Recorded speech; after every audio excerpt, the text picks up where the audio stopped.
Well, hi, everybody. Ralph Sheheen here at the Speed Sport booth at the 2023 PRI Show in Indianapolis.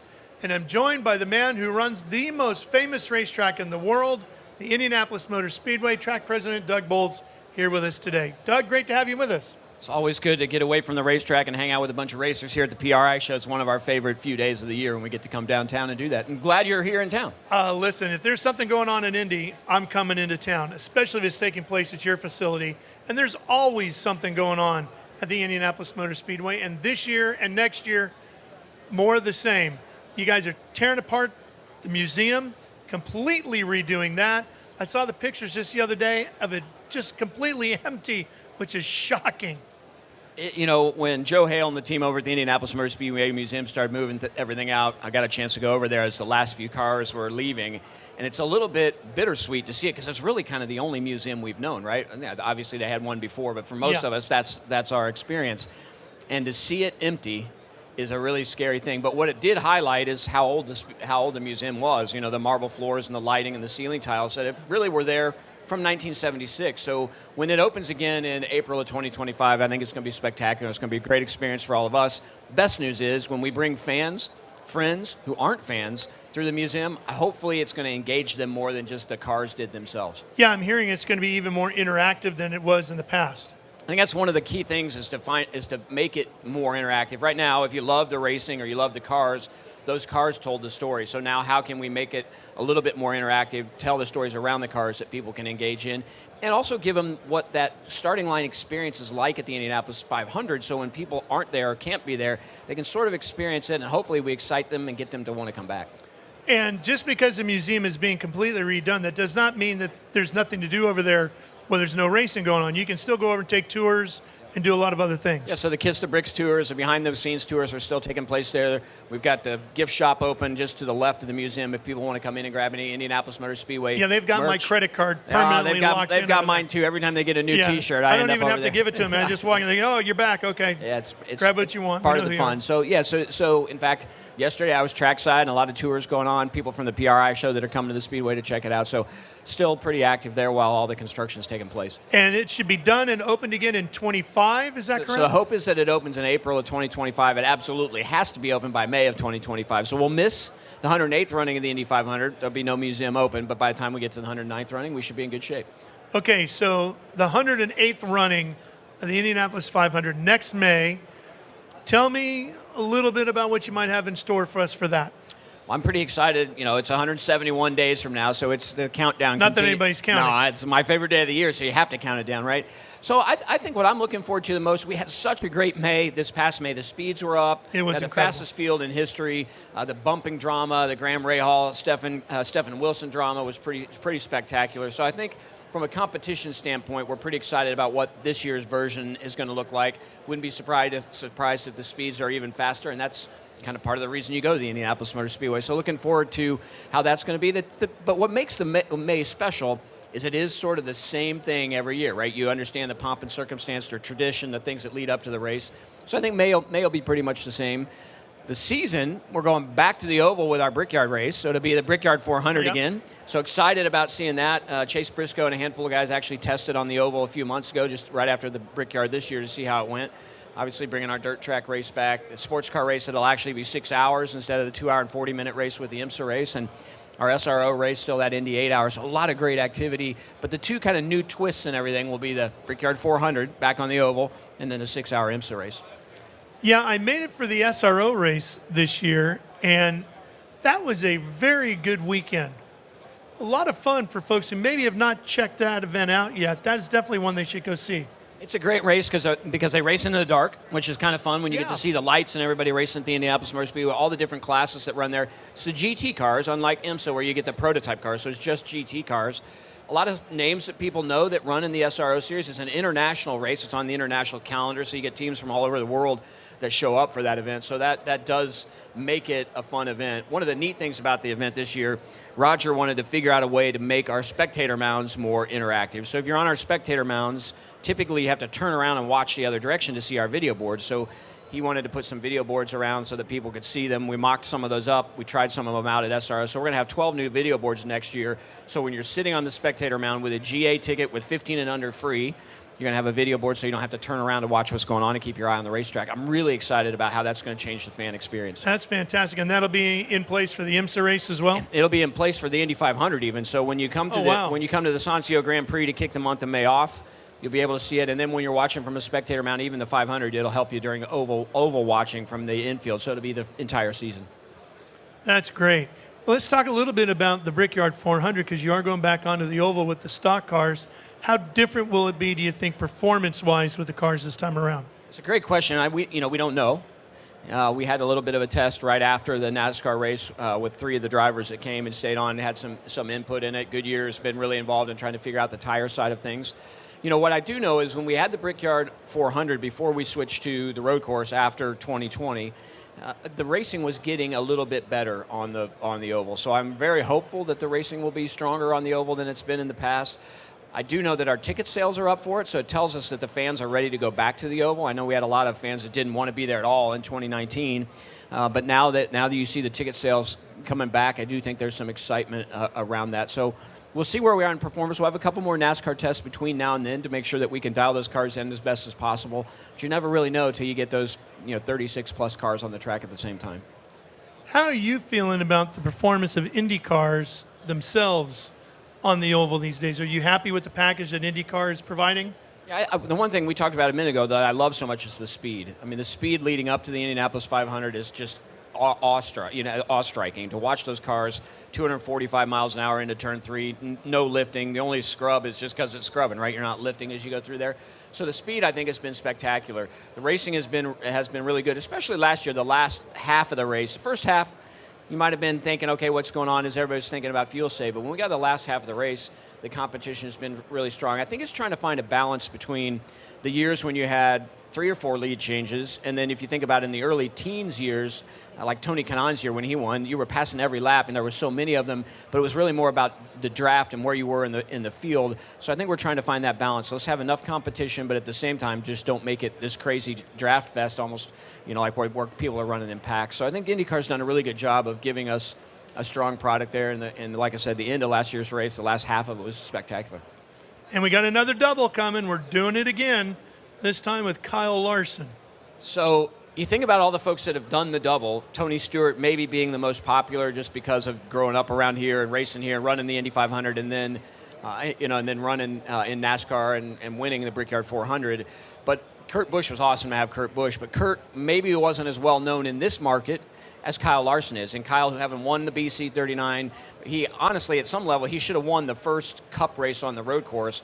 But for when the curb blew up, and we had that last yellow. And you got out with the broom. Yeah, I did get out with the broom. It allowed everybody to bunch up, and unfortunately, Kyle ended up not winning that race. So I think having Kyle do both is going to be really exciting for our fan because our fans know who he is. I think he's super talented, so he has a great chance of being competitive. I love Greg Walter down at Charlotte Motor Speedway, so Greg and I have a great relationship. So together already with our teams, we're figuring out how do we promote both our races? How do we take that day and make that the Indianapolis-Charlotte day and own it on sort of the backs of the story around Kyle Larson? Can we put together flights that allow fans to do both? All the different things that we're trying to work on. So I think it's going to be one of the best doubles that we've had in the history of the doubles that we've had at the Speedway. And then you can have Kyle, if he's to win, say, at Indy or Charlotte and or both, could then come back for the Brickyard and potentially be the first guy to win both in the same year, right? Absolutely, and we've maybe even figured out a way to get him to run the BC 39, where he's already won there. So, yeah, if you could get Kyle to win a 500, win a 400, and the BC 39, and he's already won the BC 39. It's kind of the triple crown of the Speedway. But doing it all in the same year even would be amazing, right? Would be pretty incredible. I'll be curious to know if he wins the Indianapolis 500, is he going to hang around and just celebrate it, or is he going to have to walk on out and go? That'll be the challenge, I think. It's a good problem to have, having to make that decision. Take the milk with you? If you're Kyle Larson, how do you do that? How does that celebration work? And we'll see how it goes. That's really going to be something to see, isn't it? Yeah, absolutely. Well, and from talking to Tony Kanaan this morning at the breakfast, he said, no doubt about it, Kyle's going to be capable of pulling it off. He's got the talent. He's got the speed. Tony can help him with the coaching of how, as Tony put it, how they're going to race him. Things for him to look out for defensively, strategy-wise, should really be an interesting day. Yeah, absolutely. The thing about Kyle, he's really smart in a race car. We know that everything he's gotten in, he's been successful. So I really feel like he's maybe the best prepared, other than Tony Stewart, to be competitive in the double.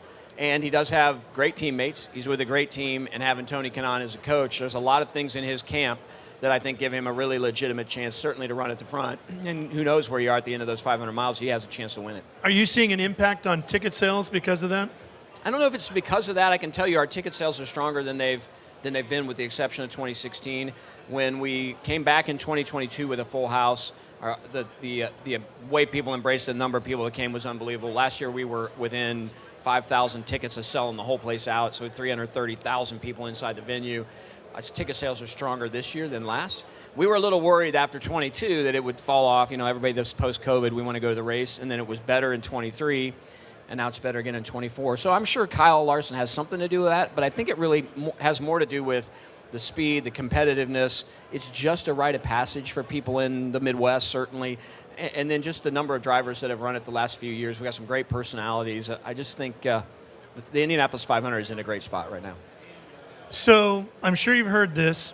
The Rolling Stones are on tour in 24, and we all sit around and wait for the announcement for Carb Day as to who the band is going to be. So I'm just throwing it out there. Maybe. Are you telling me there's a chance? So let's see. I'm just figuring inflation in from what it costs to have them come Last play time? in 2015.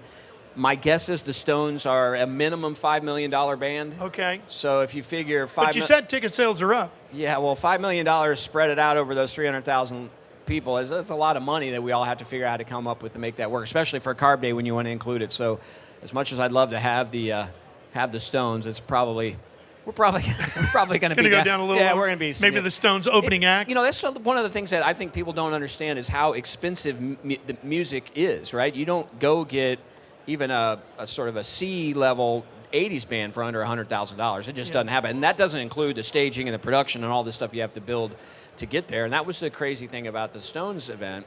So when we had the Stones in 2015, you were $3.5 million for the band, and you're $1.5 million in all the production to put it together. That didn't include the staff and everybody to actually bring people in and take care of folks. So before you've ever put a ticket on sale, you know you're at risk at $5 million. So it is a challenge. And fortunately, we got to a point where we had 55,000 people there at about $100 a ticket. You do the math, right? We basically broke even. But from a PR standpoint, to have the Rolling Stones play at the Indianapolis Motor Speedway is pretty special. And Roger's smart enough. He knows if we can figure out a way to put these together and break even and promote, it's fine. There's reason. But you don't want to take a lot of risk, or at the end of the day, you're losing a lot of money, and then that impacts what you're doing with the rest of the facility. One of the great things about Roger is he has allowed us to invest back in the Speedway, sort of like Tony Hallman did when he bought the Speedway. He invested a lot in it, and that's what Roger's done. He continues to find ways for us to invest in the Speedway, invest in the experience for our fans and make it better, and I hopefully the fans see that, and that's why you kind of have to balance how much risk you're going to take on music when your real core business is motorsports. Yeah. Well, I know there's a lot of things that he wants to do there and accomplish there. What's next on the list? I mean, sports car race was a big thing that he wanted to have there. That's happening now. He's been in and around the BC39, likes what he's seen over there in the dirt track. What else we got coming? Well, I think the sports car thing, as you said, is a really important thing for him, especially with him racing in sports cars. So Roger can bring his teams and race in May. He can race at the Brickyard, and now he races in sports cars. So that's pretty neat for Roger to be able to do that. And for us to be able to get GTP cars back to the Speedway is important. Our SRO race has been with us for several years, and it's a great race. It's a fantastic GT race.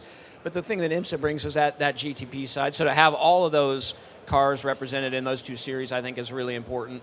He continues to focus on let's invest in the fan experience. So we feel pretty good about our racing schedule.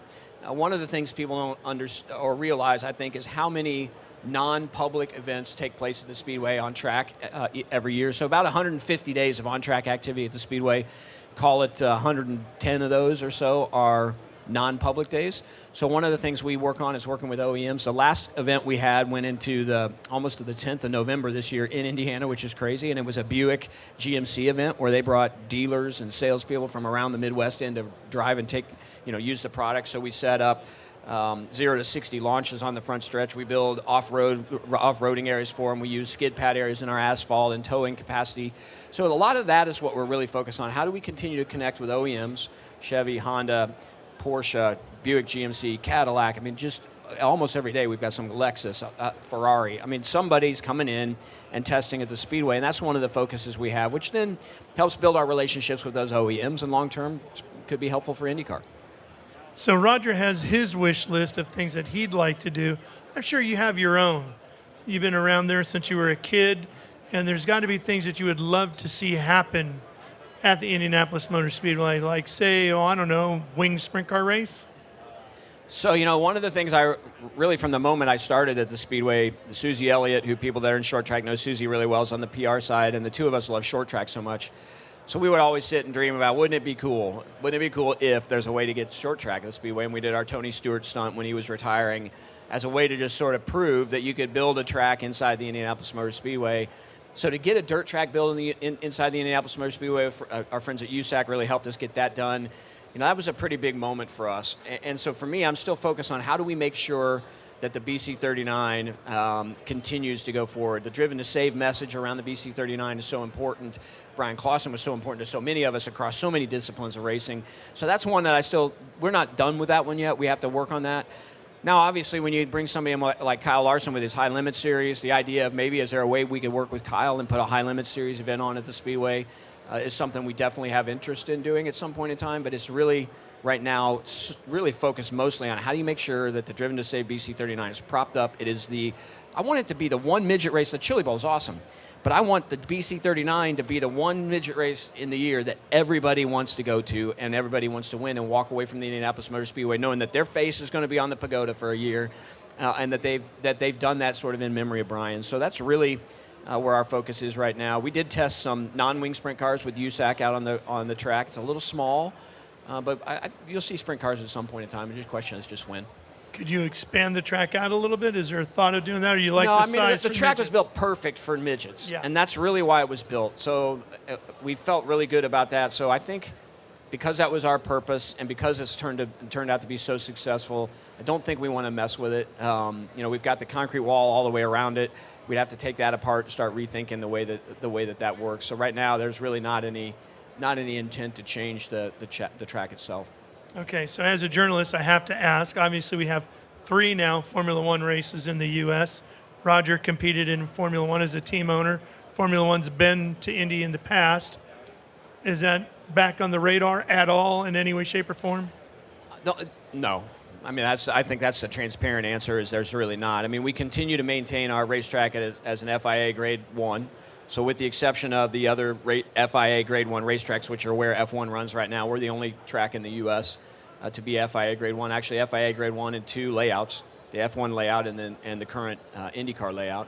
So I mean, we maintain that. If they ever needed a place to go, we'd certainly entertain hosting them. During 2020, Liberty actually reached out to us and said, hey, as we're looking at our schedule and knowing that we're going to have countries we can't run, would you guys be willing to host a race if we needed it? And we said absolutely.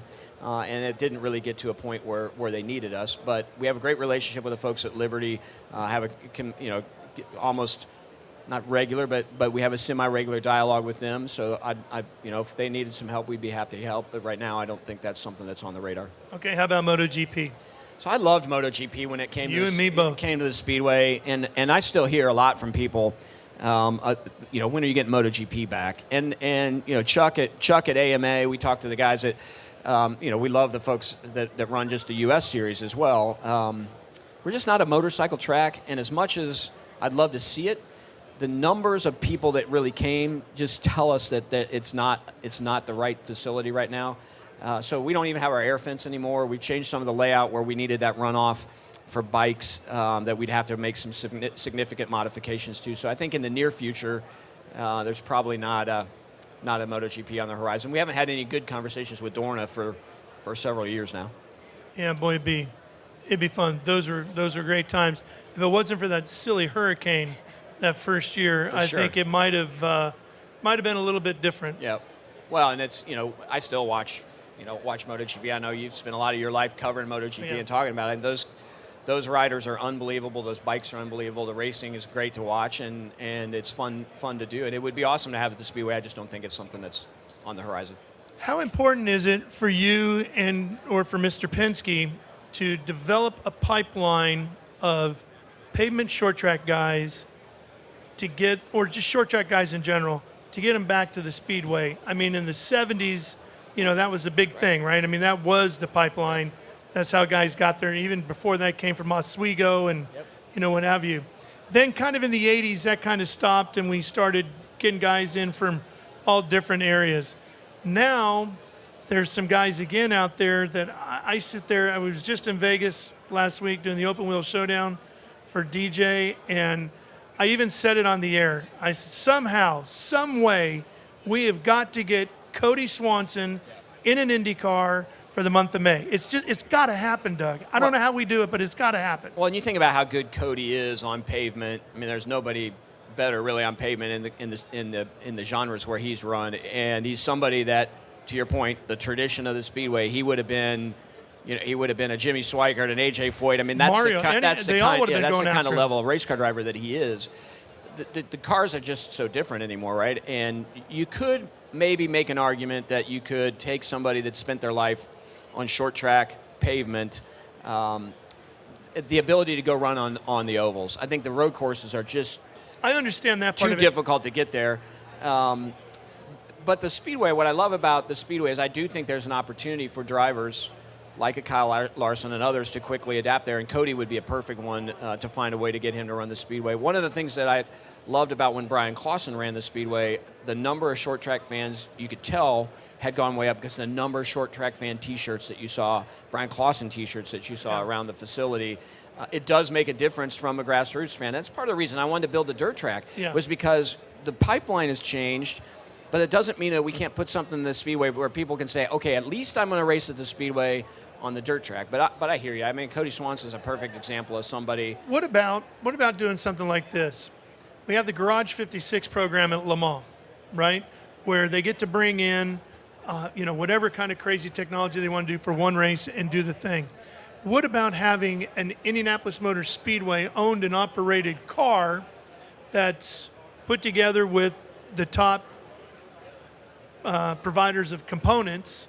You know, everybody kind of donates to the cause, right? But they get all the hype from being a part of it. And you guys own and operate the car, and every year you do something, some way, somehow, with the short track community to pick the guy who gets 1 month. It's an interesting concept. I don't know that you can call it the Ralph Sheheen program, whatever you want to do. Yeah, I'm here for you. Yeah, I appreciate that. I'm not exactly sure that we want to be owning a car that might be bumping somebody out of the field or keeping it out of the field. It would be nice if we could find a way to develop help a team develop a program like that where they could afford to say, hey, we're going to run a fourth car, third car, whatever it is, with the idea that we're going to bring the short track guy that deserves it the most and has proved that we think they're going to be competitive on the racetrack. So, you know, it is one of the things. You know, we grew up the same time watching the speedway and watching folks come from short track. You think about the 70s, right? 60s and 70s, it all came through USAC. Yep. And then it did change, and you know, you miss that a little bit for sure. Yeah. It'd be nice to figure out a way to get some of that back. If Robin Miller were here, Robin Miller would sit right here with us and try and help us figure out how to make that happen, right? Because that's what he was all. How do we get those folks back in the Indy cars? Yeah, I mean, we got fortunate. We got Brian, we got the King, we got Kinzer out there, we got Jack. We got to get Kody before we don't have an opportunity to get Imagine Kody how much he'd cry, how excited he'd be. He was crying on the air from Vegas. I felt so bad because we brought it up. I didn't want to make it emotional for the guy. I was trying to help him. That's what I love about him. He's this unbelievable race car driver, and then he's just a person, right? And he's emotional, and he would be.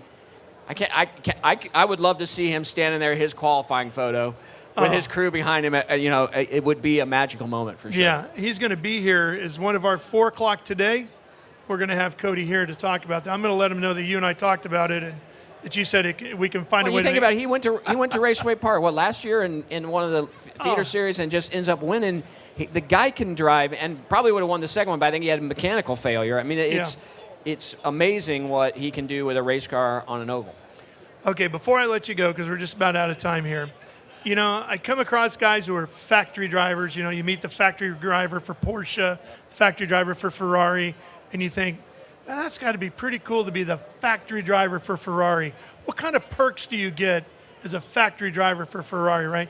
Obviously, you get a lot of red gear with horses on it. You probably get a pretty good rental car and all that sort of stuff.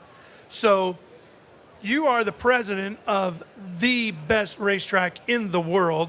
There's got to be some pretty good perks to being the president of the Indianapolis Motor Speedway. One thing I know for sure, you get a cool car every May to drive for the month, basically for the year.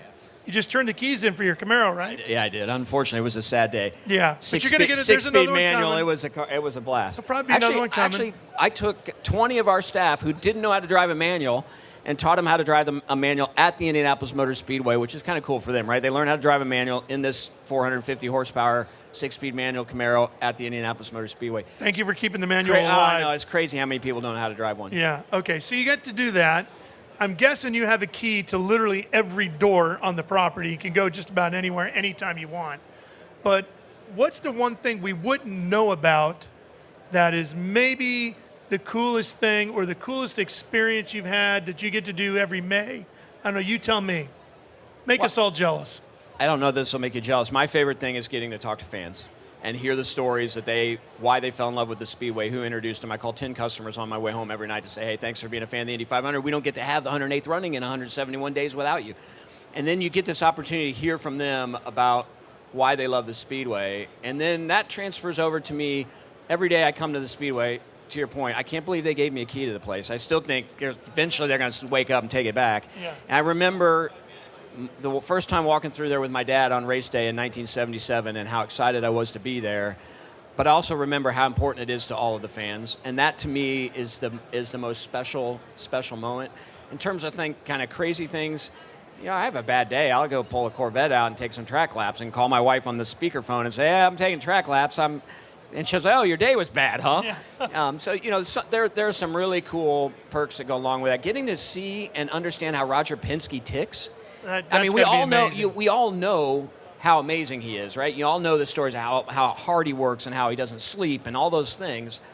But then to actually see it and know that it's all true, but like times 10, that's a really cool, at 57, right? It's like, how much more can you continue to learn from people? So that's pretty special. But really, it comes down to that place is so special because of the fans who've made it special over the years, and to hear from them why it's special. And everybody's a little bit different. And having those conversations is probably the thing I love most about my job.